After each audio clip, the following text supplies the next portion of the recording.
All right. Good afternoon. Tomorrow, our guest will be our friend Adem Sornu, who, as you know, is the director of OCHA's Crisis Response Division. She'll be here to speak to you about the humanitarian situation in the Central African Republic, following her recent mission there. Just as a reminder, at some point after 12:30, we expect Ambassador Mike Waltz, permanent representative of the United States, and Ambassador Jamal Faris al-Ruwai, Bahrain's permanent representative to the UN, to participate in a joint stakeout on the situation in the Strait of Hormuz. We will give you a heads up when that starts. This afternoon at 3 p.m., the Secretary General's high-level group on Beyond GDP will present their report to member states outlining recommendations for a country-owned and universally applicable set of indicators that go beyond GDP to guide policy and decision-making.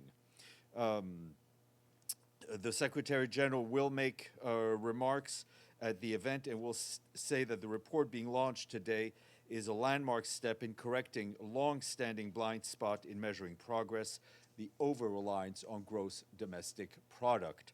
He will say that while GDP will continue to be an important measurement, it will not be the only one. Our world needs more sophisticated, more diverse, and more humane accounting system. The report, titled Counting What Counts, A Compass of Progress for People and Planet, offers the UN's first global framework for moving beyond GDP, proposing a wider set of measures to guide economic policy towards well-being and environmental sustainability. And this morning in the General Assembly, the Secretary General addressed the International Migration Review Forum, reminding member states that migration is an integral part of the human story, an activity as old as humanity itself, adding that migration is not the crisis. The crisis, he said, is the world's collective failure to manage it together. Since the adoption of the Global Compact for Safe, Orderly, and Regular Migration, the Secretary General said member states have taken concrete steps to expand regular pathways, to strengthen labor mobility initiatives, and to improve search and rescue, enhance data systems, and support for safe return and reintegration. No country can manage migration alone, the Secretary General said. We need cooperation across borders, across governments, and across society. I want to give you an update on the situation regarding the Hantavirus, and this from our colleagues in Cabo Verde, where Patricia Portero de Souza, who is the resident UN coordinator in that country, together with the World Health Organization's representative there, Dr. Anne Lindstrom. They work closely with national authorities to support the response to cases of hantavirus linked to a commercial vessel in the Atlantic Ocean. The ship, according to our information, is now sailing for the Canary Islands. So far, 8 cases have been reported, including 3 deaths. In line with the framework of international health regulations, the response so far has involved close coordination between national authorities and bilateral partners, particularly Netherlands, Spain, and the United Kingdom, many of whom are coordinating remotely from outside the country, as well as the vessel's own operators. The World Health Organization and the UN team have also supported with tracking and investigating cases, guidance to health professionals, infection prevention measures on board the ship, lab investigations, and the provision of medical supplies to the vessel. A WHO expert boarded the ship in Cabo Verde and has been joined by 2 doctors from the Netherlands and an expert from the European Center for Disease Prevention and Control. They will stay aboard the ship until it reaches its next destination in the Canary Islands. They are conducting medical assessment of everyone on board and gathering information to assess the risk of infection. Yesterday, the UN team supported authorities in Cabo Verde with medical evacuation of 3 patients to the Netherlands for specialized treatment following the multinational operation coordinated by the Dutch, Cabo Verde, and ourselves. The resident coordinator's office in Cabo Verde also continues to support national authorities on crisis communications and public outreach in close coordination with WHO. The World Health Organization has provided guidance to the ship's operators on the management of health on board the vessel. They're developing a step-by-step operational guidance for the safe and respectful disembarkation and onward travel of passengers and crew when they arrive. More broadly, WHO will continue to work with the countries to ensure that the patients, the contacts, the passengers and crew have the information they need and the support they need to stay safe and prevent the spread of the virus. Moving to Lebanon, our colleagues on the ground tell us that the humanitarian situation there remains volatile. Wednesday evening's Israeli strike on Beirut's southern suburbs caused a new wave of displacement of civilians who, as you can imagine, had already been impacted by months of conflict. This was the first attack on Lebanon's capital since the ceasefire announcement of April 17th and its subsequent extension. This is obviously a very alarming development. We're deeply worried also about reports of civilians also being killed in the attack, and that also includes children. We once again call on all parties to exercise maximum restraint, fully respect international law, including international humanitarian law. In the south and Abyei, new displacement orders were issued this morning by Israeli authorities for 3 villages, forcing yet again further displacement of civilians. Overall, more than 1 million human beings remain displaced in Lebanon. This includes 126,000 people hosted in more than 600 collective shelters across the country, while most of the displaced remain outside formal shelters. With the support of the humanitarian notification system, our humanitarian partners continue to assist civilians in conflict-affected areas as well as hard-to-reach areas. Since March 2nd, 110 humanitarian movements have been facilitated by the UN system, but the deliveries remain constrained due to insecurity, movement restrictions, unexploded ordnance, and damage to civilian infrastructure. Despite the constraints, humanitarian partners have distributed more than 160,000 blankets, some 120,000 mattresses to people in need. They've also delivered more than 100,000 hygiene kits and 50,000 menstrual hygiene kits. In addition, we and our partners have provided more than 3.7 million liters of water bottles and more than 65,000 cubic meters of water through trucking operations. And on the peacekeeping front, UNIFIL peacekeepers are continuing to observe extensive military activities by the Israeli Defense Forces throughout the area of operation. This includes high-density armored movements, large-scale engineering works, and sustained logistical traffic. Peacekeepers also report significant firing incidents and projectile trajectories, most of which appear to originate from Israel Defense Forces position. UN peacekeepers and our positions are being directly affected by the ongoing hostilities. Yesterday, structural damage to outer walls of 3 buildings inside a UNIFIL position in Abyei in Sector West resulted in exchange of fire and Israeli military activities in nearby areas. Separately, yesterday, a fiber optic guided drone carrying a suspected rocket-propelled grenade-type warhead crashed inside a UNIFIL position in Al-Hinia in Sector West, penetrating the roof of a structure there. The device did not, thankfully, detonate and caused no further damage. No UNIFIL personnel were injured, and our explosive ordnance disposal team successfully neutralized and disposed of the explosive device. Excuse me. At the UNIFIL position at Abyei in Sector West, peacekeepers also discovered unexploded ordnance, which was safely destroyed on site. Later the same day, UN personnel found another fiber optic cable inside the same position, assessed possibly associated with drone observed in the area earlier. The cable was subsequently removed. Today, a rocket impacted and exploded inside one of our positions in Shama, which hosts the Sector West headquarters. The impact occurred in an outdoor area near the helicopter landing zone. No injuries reported to our peacekeepers. Minor damage was sustained to a vehicle.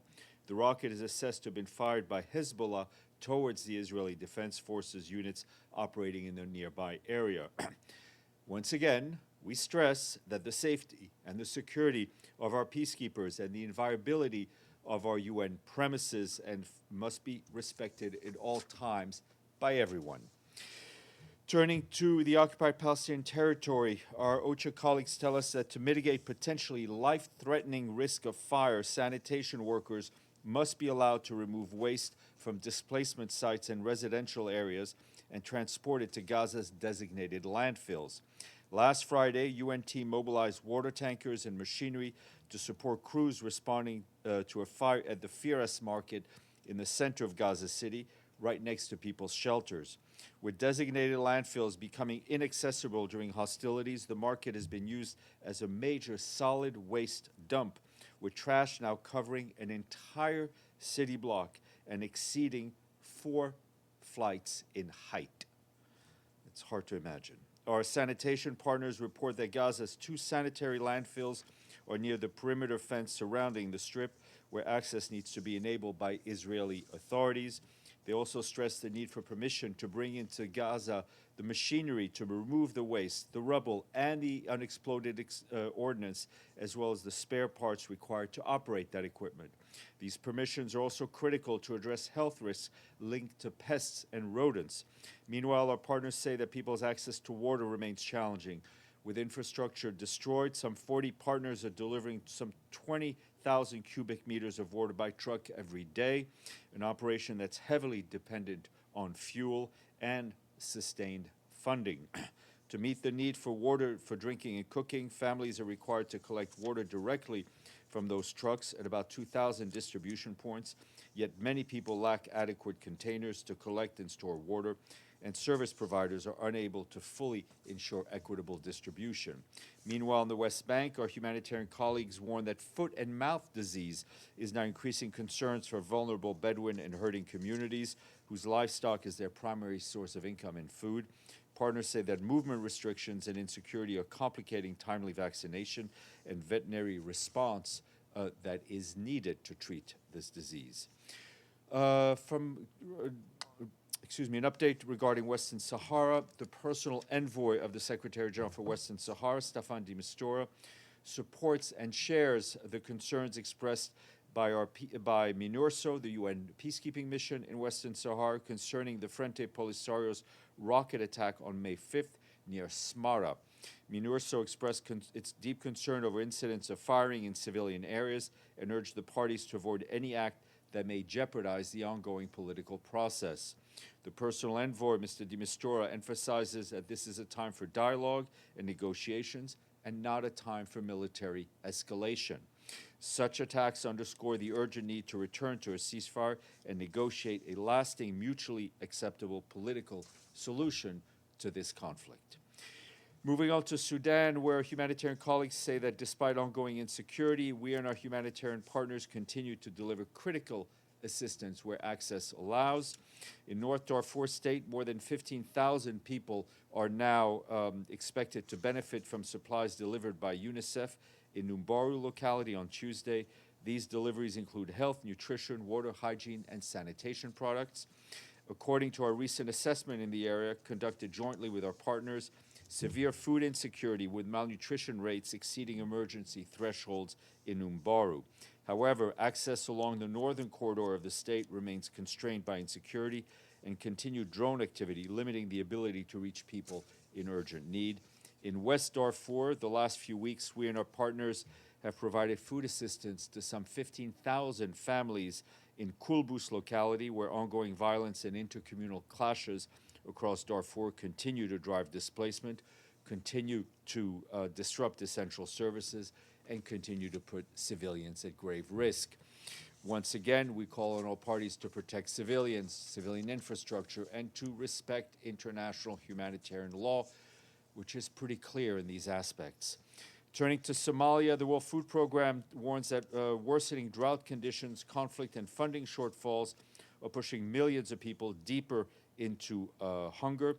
According to the latest assessment, around 6.5 million people are experiencing crisis levels of hunger or worse, meaning that many are skipping meals regularly, suffering acute malnutrition, or at risk of starvation.